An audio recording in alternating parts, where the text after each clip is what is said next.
Alright. Go ahead.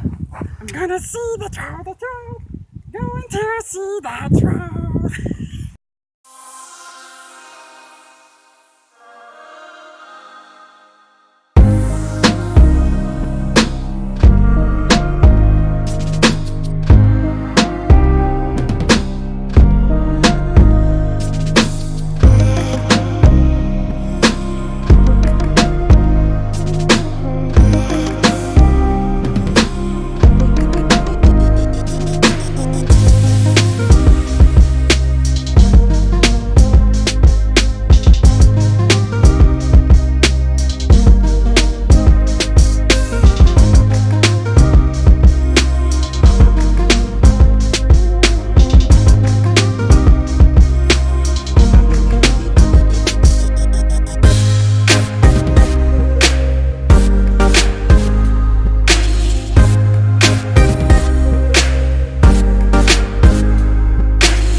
See how much he can bounce in a minute.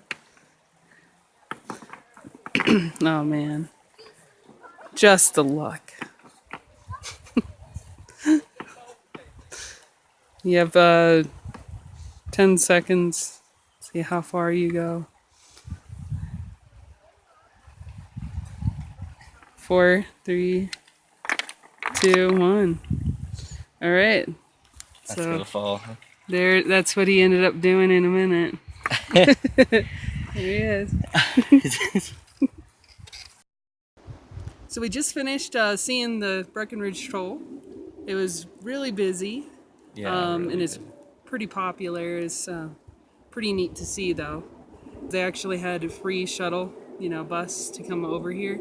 And today, because it's Sunday, they actually had free parking, which is pretty nice as well. So Yeah, I guess till November you can park here and at the lot near the ski area, and it's free until like midway through November. So we got to park for free, took the shuttle for free, and then just hiked over to the troll. It wasn't very far from the bus stop. It was really busy. a lot busier than we expected. But the nice thing is the trail, I would rate it as an easy trail, but it was Oh yeah, nice. So, yeah, super easy. you saw today, please subscribe, let others know about us. There's going to be more videos to come shortly as we explore more of Colorado and other states as we get the chance to visit them. So stay tuned. Yeah, definitely.